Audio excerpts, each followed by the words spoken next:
Hey everybody, today I'm making flaky, delicious buttermilk biscuits, and I'll even throw in some tips to put you on the fast track to the ultimate biscuit glory. But enough of the formalities, let's get to it.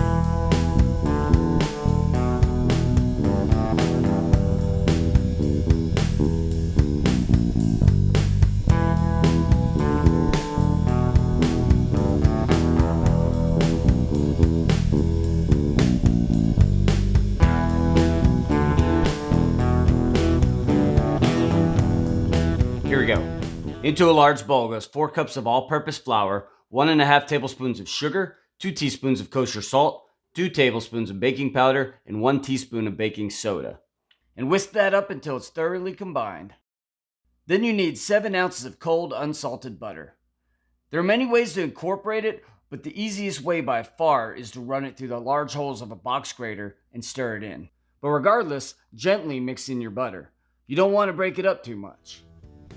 Now, I do not recommend using a food processor for this because we're trying to achieve those little flat pieces of butter that are going to lay down and make those flaky layers of goodness that we're looking for, and not the random assortment of pebbles you're going to get from the processor. But that would be more preferred if you're trying to make drop biscuits where a nice tender crumb is your goal. But you can always go old school with the rubbing method where you cut up the butter and then rub it in with your fingers until it's little flat pieces slightly smaller than cornflakes. Now finally chop enough chives to make 3 tablespoons worth. And you'll want to stir that in along with 8 ounces of shredded cheddar. But those are totally optional. You'll have perfectly delicious biscuits without them. But they're here to amp up the flavors a bit. Next, add 2 cups of buttermilk and mix it in.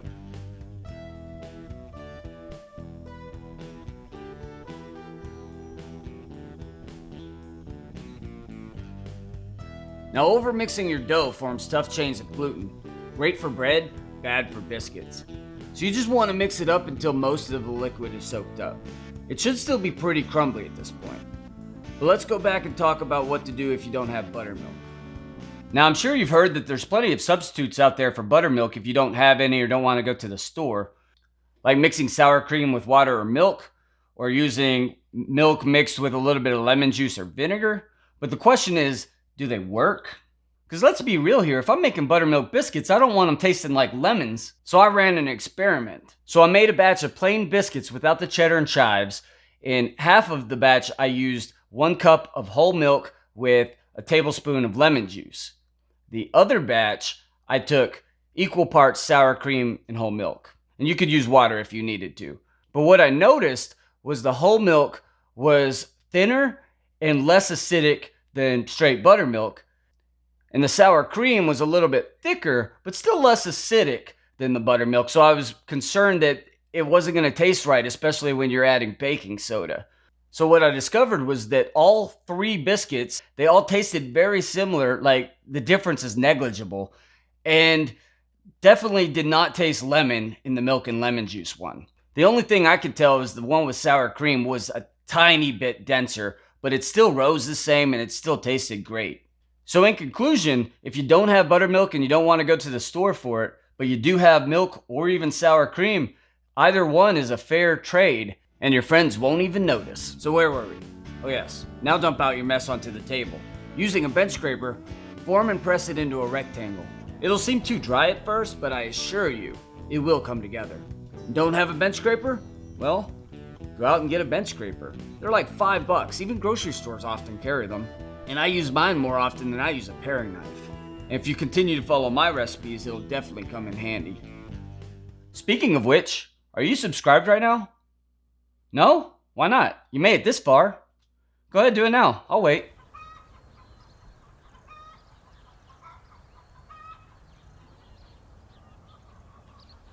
Cool? Alright, moving on. Once it's halfway shaped up, start rolling it out. And the type of rolling pin you use doesn't really matter. I'm using a straight rod style, but use what you're comfortable with. If it appears to be sticking a lot, you can give it a light dusting of flour, but don't go crazy.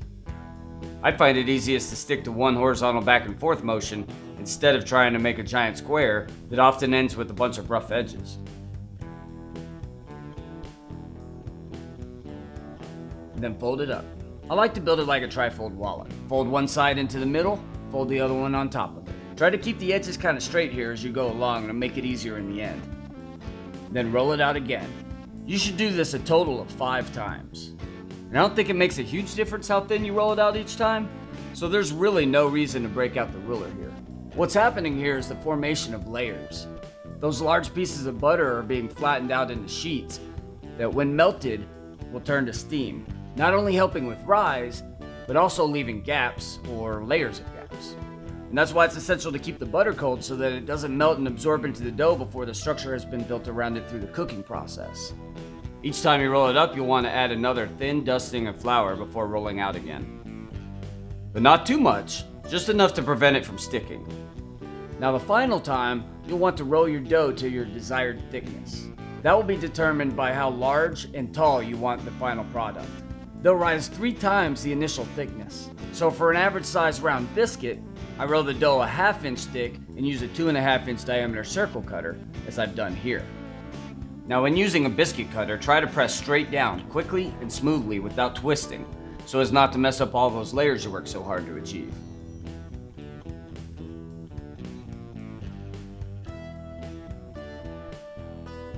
With the scraps, don't just ball them up and re-roll. Try to preserve those layers you built by stacking the pieces and gently rolling them out. Try to get as many pieces as you can each time. With the proper planning and measure, you could probably do better than I did. But if you're gentle, even the last pieces will be pretty nice biscuits. And I usually eat the ugly ones first so nobody even sees them. Continue until all the dough is used up.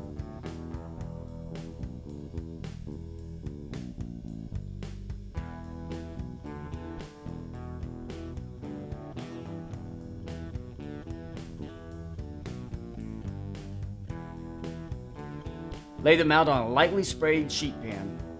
Pro tip: dark colored pans such as the non-stick ones conduct heat way better and will often burn the bottoms. I prefer aluminum for that reason. Now you can brush them with butter if you'd like to, but it doesn't make a huge difference if you decide not to. Either way, you'll end up with a great biscuit. If you don't have a biscuit cutter or round isn't your thing, you can also cut them into squares. Same as before, roll out the dough to your desired thickness. I'm doing a 1/2 inch again. You can trim up the edges if you want them to be more aesthetically pleasing, but it's not necessary. And then cut them how you like. I'm doing rectangles for a nice biscuit sandwich. If you did trim up the edges, here's a creative way to use them. Take a muffin pan and gently form them in. Hit them with a little bit of butter, put them in the oven with the rest of them. The kids will love them. Pop these into a preheated 450 degree oven for about 12 to 15 minutes until golden brown. Another thing to consider, if you have a convection oven, you know, the kind with fans, you won't need it quite so hot. 425 would be fine. So whether you make them round or square, or with or without cheese, these biscuits are going to be the talk of the town for months after trying them. And to all my friends in Denver, don't use this recipe. Either message me or leave a comment and I'll give you my high altitude recipe that uses far less leavener. And stay tuned for a future episode where I'll use this recipe to make my biscuits and gravy. I'll show you how to make my homemade breakfast sausage, and I'll make the ultimate country Benedict. And drop a comment if you want to see that soon. If I get 100 comments, I'll make that one next. But that's all I've got for this episode. If you enjoyed this, you can help support my channel by hitting like and subscribe, and then sharing all my recipes with your friends. But don't forget to tell them where you got them. Until next time, there's a couple biscuits over there calling my name. Bye.